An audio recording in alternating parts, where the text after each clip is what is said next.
बॉलिवूड अभिनेत्री आलिया भट ही कायमच चर्चेत असणारं एक नाव आहे। काही दिवसांपूर्वीच पॅरिस फॅशन वीकमध्ये तिने पदार्पण केलं होतं।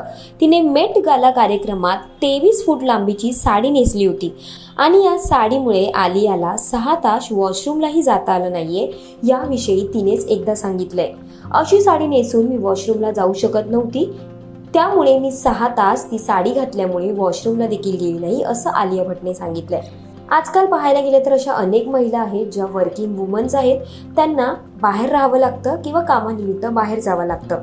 अशा वेळी महिलांना वॉशरूमला जाण्यासाठी देखील अनेक प्रॉब्लेम्स येतात। जर तुम्ही खूप कालावधीसाठी वॉशरूमला गेला नाहीत तर तुमच्या शरीरात काय होतं ते आपण पाहूयात। लघवी 6 तास रोखून ठेवल्याने अस्वस्थता वाढते आणि किडनीवर ताण येऊ शकतो।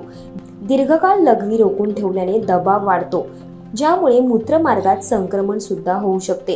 एवढंच काय तर अनेक गंभीर प्रकरणांमध्ये लघवीमधून रक्त सुद्धा येऊ शकतं। नंबर 2, प्रौढ वयातील लोक 18 ते 12 तास लघवी रोखून ठेवू शकतात, पण असं करणं धोक्याचं ठरू शकतं। किडनी आणि UTI सारखा त्रास कमी करण्यासाठी तुम्ही दर 4 ते 6 तासांनी लघवीला जाणं आवश्यक आहे। नंबर 3, एखादी व्यक्ती किती वेळ लघवी रोखू शकते हे त्या व्यक्तीचं वय, हायड्रेशन आणि आरोग्याच्या स्थितीवर अवलंबून असतं। अनेक लोक 3 ते 6 तास लघवी रोखतात, पण लघवी रोखल्याने संक्रमण होण्याचा धोका वाढतो।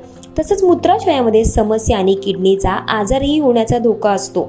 नंबर 4, जेव्हा तुम्ही 6 तास लघवीला जाणं टाळतात तेव्हा तुमचं मूत्राशय लघवीने भरतं आणि त्यावर दबाव निर्माण होतो, ज्यामुळे अस्वस्थता जाणवते।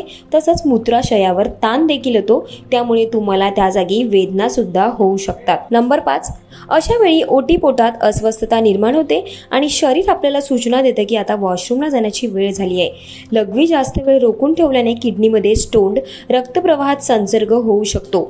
गंभीर प्रकरणांमध्ये किडनी सुद्धा खराब होऊ शकते। त्यामुळे तुम्ही आरोग्याची तुमच्या काळजी घ्याच, पण जेव्हा जेव्हा तुम्हाला वॉशरूमला येईल तेव्हा नक्की जा। ही रोखून ठेवण्याचा प्रयत्न केला तर तुम्हाला आरोग्याशी संबंधित समस्या होऊ शकतात आणि किडनी सुद्धा खराब होऊ शकते। तुम्हाला ही माहिती कशी वाटली हे कमेंट करून नक्की कळवा आणि अशाच नवनवीन व्हिडिओसाठी माय महानगर मानिनीला जरूर सबस्क्राईब करा।